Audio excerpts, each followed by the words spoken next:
बेशक mythical creatures का जिक्र रिलीजियस किताबों में भी आया था और इस जमाने में भी आए दिन देखने को मिलता रहता है, लेकिन असल हैरानी तब होती है जब डिस्कवर होता है कि ये सारे क्रीचर्स रियलिटी में प्री हिस्टोरिक अर्थ का ही हिस्सा थे। ये वीडियो मेरी सीरीज का पार्ट 4 है और पिछले पार्ट्स में तो आपने बहुत प्यार दिया था, इसलिए इस वीडियो को भी पूरा देखना। Number 7, Indus worm. दोस्तों, एंशिएंट ग्रीक्स की 2400 साल पुरानी राइटिंग्स में लिखा हुआ है इंडियन सब कॉन्टिनेंट के इंडस रिवर में एक बहुत ही बड़ा वर्म पाया जाता है। साथ में एंशिएंट ग्रीक्स का मानना था कि इंडियंस इन इंडस वर्म्स की हंटिंग भी करते हैं, वो भी फ्लेमेबल ऑयल हासिल करने के लिए। इंडिया में तो ऐसे किसी वर्म का जिक्र नहीं मिलता, लेकिन हाँ, आज से मिलियन ईयर्स पहले सच्ची में इंडस वर्म जैसे आर्थ्रोप्लूरा पाए जाते थे। इन एनिमल्स के पास लार्जेस्ट लैंड इनवर्टिब्रेट होने का रिकॉर्ड है, क्योंकि ये साइज में वॉक्सवैगन बीटल कार के बराबर थे। पर हाँ, ये वर्म्स से नहीं बल्कि मिलीपीड्स से रिलेटेड थे। आर्थ्रोप्लूरा तो इस दुनिया में 290 मिलियन ईयर्स पहले पाए जाते थे, जब इवन डायनासोर्स भी इवॉल्व नहीं हुए थे। तो फिर इंडस वर्म की क्या रियलिटी है? तो देखो, असल में ग्रीक्स इंडियंस को फ्लेमेबल ऑयल इस्तेमाल करते हुए देख काफी हैरान थे। इसी वजह से जमीन से हासिल होने वाले फ्लेमेबल ऑयल को ग्रीक्स ने मिथोलॉजाइज करके मिथिकल इंडस वर्म के साथ जोड़ दिया। और पॉसिबल है इस इंडस वर्म का कॉन्सेप्ट ग्रीक्स के पास रियलिटी के आर्थ्रोप्लूरा के फॉसिल से आया हो। नंबर 6, वोथियनॉय। स्लाविक मिथोलॉजी में वोथियनॉय नामी इंसान के साइज का फ्रॉग एग्जिस्ट करता है। माना जाता है सर्दी की रातों में जो बंदा पानी के पास इन्हें देखता है तो उसकी तो मौत लाजमी होती ही है, लेकिन साथ में इन्हें देखे जाने वाले गांव में तबाही भी आ जाती है। खैर दोस्तों, रियलिटी में क्या कभी पानी के पास मिथिकल वोथियनॉय जैसा कोई जायंट फ्रॉग इवॉल्व भी हुआ है? तो जी हाँ, आज से 66 मिलियन ईयर्स पहले इस दुनिया में सच्ची में बिएल्ज़ेबूफो नामी एक ऐसा फ्रॉग आया था जो इवन डायनासोर्स के बच्चों को भी अपनी जुबान से कुछ ही सेकंड्स में खा लिया करता था। इसी वजह से इनका दूसरा नाम डेविल फ्रॉग भी है।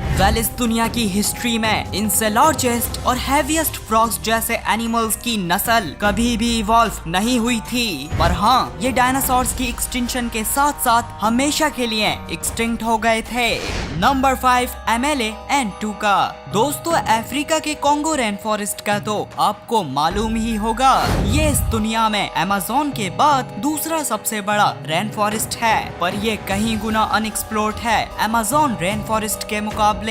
इसलिए आज भी इस रेन फॉरेस्ट के ट्राइबल लोग बहुत से मिथिकल क्रीचर्स देखने का दावा करते हैं, और उसी में से एक मिथिकल क्रीचर एमेले-एंटूका है। साइटिंग्स के मुताबिक ये क्रीचर बिल्कुल एक सेराटॉप्सियन डायनासोर की तरह दिखाई देता है, जिसके सर में एक हॉर्न और पीछे बड़ी सी टेल होती है। लेकिन तमाम एक्सपर्ट्स का मानना है सेराटॉप्सियन डायनासोर्स क्रेटेशियस एक्सटिंक्शन में बिल्कुल भी सरवाइव नहीं कर पाए थे।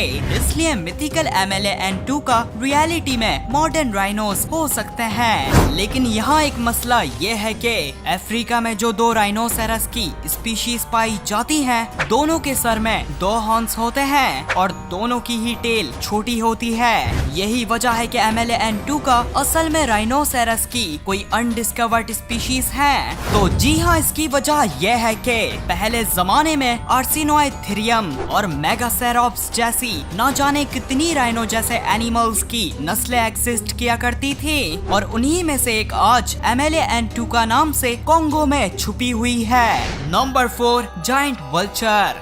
हिंदुइज्म की फेमस किताब रामायण में हमें जटायु नामी एक जायंट वल्चर का जिक्र मिलता है, जिसे किंग ऑफ दी वल्चर्स का स्टेटस दिया गया है। साथ में मिडिल ईस्ट में भी हमें रॉक नामी एक खौफनाक वल्चर जैसा मिथिकल क्रीचर देखने को मिलता है। बिल्कुल इन्हीं की तरह नॉर्थ अमेरिका के नेटिव अमेरिकन्स का भी मानना है कि इस दुनिया में मिथिकल थंडरबर्ड्स जो वल्चर्स की तरह दिखाई देते हैं वो पाए जाते हैं। तो तो जी हाँ दोस्तों, नेटिव अमेरिकन का तो बिल्कुल सही मानना है, क्योंकि नॉर्थ अमेरिका में एक वक्त में सच्ची के अर्जेंटेविस नामी जायंट वल्चर जैसे बर्ड्स पाए जाते थे, जिनका विंग स्पैन एक एयरक्राफ्ट के जितना था। ये साइज अगर हम इंसानों से कंपेयर किया जाए तो कहीं गुना बड़ा है, इसलिए तो ये किसी भी मैमल का बड़ी आसानी से शिकार कर सकते थे। लेकिन हाँ दोस्तों, अर्जेंटेविस तो 6 मिलियन ईयर्स पहले ही एक्सटिंक्ट हो गए थे, मगर इनकी फैमिली के कुछ जायंट मेंबर्स 10,000 साल पहले तक जिंदा थे। इसलिए इन्हीं से नेटिव अमेरिकन को मिथिकल थंडरबर्ड्स का आइडिया आया होगा। Number 3, Erymanthian boar. दोस्तों, ग्रीक मिथोलॉजी में फेमस गॉड हरक्यूलिस नादानी में अपने बीवी बच्चों को मार देता है और इसी की पनिशमेंट में हरक्यूलिस को 12 मुश्किल टास्क दिए जाते हैं और उन्हीं में से सबसे एक मुश्किल टास्क एरिमेंथियन बोर को कैप्चर करना था। ये मिथिकल बोर कहानियों में बहुत ही खौफनाक क्रीचर बताया गया है, पर क्या हिस्ट्री में इतना कोई खतरनाक बोर आया भी है? तो जी हाँ, रियलिटी में इस दुनिया में कहानियों से भी खौफनाक डेओडॉन पाए जाते थे, जो मॉडर्न बोर्स की तरह ओमनीवोरस हुआ करते थे और साथ में इनकी अजीब सी चीक बोन्स भी हुआ करती थी, बिल्कुल बोर के रिलेटिव्स वार्टहॉग्स की तरह। इसी वजह से डेओडॉन को ही हिस्ट्री में आने वाला सबसे अजीब एनिमल भी कहा जाता है। खैर, मजीद अजीब बात तो यह है कि डेओडॉन मॉडर्न बोर्स से ज्यादा रिलेटेड नहीं थे, बल्कि इनके मॉडर्न रिलेटिव्स हिप्पोपोटामस और व्हेल्स जैसे मैमल्स हैं। नंबर 2, लवायथन। वेल, रिसेंट कुछ दिनों में आपने लवायथन का तो जरूर सुना होगा। असल में इस क्रीचर का सबसे पहला जिक्र 2500 साल पुरानी हिब्रू बाइबल में मिलता है, जिसमें से खतरनाक सी सरपेंट जैसा क्रीचर बताया गया है। पर दोस्तों, दिल हिला देने वाली बात तो यह है कि लवायथन के जैसे सी सरपेंट्स इस दुनिया की तकरीबन तमाम मिथोलॉजीज में अपीयर हुए हैं और किसी मिथिकल क्रीचर का इतना अपीयर होना कोई इत्तेफाक तो नहीं हो सकता।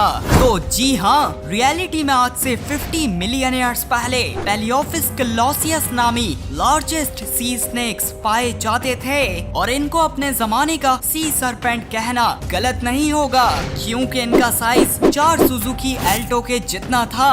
इसलिए शायद पेलियोफिस के कुछ रिलेटिव्स हजारों साल पहले तक समंदरों में सरवाइव कर गए होंगे और उन्हीं की साइटिंग्स ने बाद में लवायथन जैसे मिथिकल क्रीचर की कहानियों को जन्म दिया होगा। और वैसे भी मैं आपको कई मर्तबा बता चुका हूँ, हमारी इस दुनिया का समंदर बहुत अनप्रिडिक्टेबल है, जिसमें कहानियाँ रियलिटी में बदल जाती हैं और यही वो समंदर है जिसमें अर्थ में आने वाली तमाम एनिमल्स के मुकाबले सबसे खतरनाक चीज लिवियाटन नामी व्हेल इवॉल्व हो गई थी। और इंट्रोडक्शन के लिए इसके जॉस में मौजूद दांत इतने शार्प और बड़े थे कि ये अपने साथ कोएग्जिस्ट करने वाली मैग्लाडॉन को आराम से चीर सकती थी। यही वजह है कि इस प्रीहिस्टोरिक व्हेल का लिवियाटन नाम मिथिकल लेवायथन में रखा गया है। नंबर 1, निन्गेन। अराउंड अर्ली 2000s के दौरान बहुत से जापानीज सेलर्स ने एंटार्क्टिका के पास निन्गेन नामी एक अजीब सा पानी में तैरता हुआ क्रीचर देखा था। साइटिंग के मुताबिक इस क्रीचर के लंबे लंबे हाथ और साथ में मरमेड जैसी बॉडी थी और तो और बाद में निन्गेन की कुछ पिक्चर्स भी वायरल हुई थी, लेकिन हाँ, इनमें से ज्यादातर पिक्चर्स फेक हैं। खैर, असल सवाल ये है कि क्या मॉडर्न एंटार्क्टिका में, जो इस जमाने में मुश्किल से थोड़ा बहुत ही एक्सप्लोर किया गया है, वहाँ आज भी कोई निन्गेन एग्जिस्ट करता है? तो जी हाँ, निन्गेन असल में ग्राउंड स्लॉथ्स की एक्वाटिक नस्ल थैलेसॉक्नस हो सकते हैं। ये एनिमल्स अपने लंबे लंबे हाथों का इस्तेमाल किया करते थे पानी में तैरने के लिए।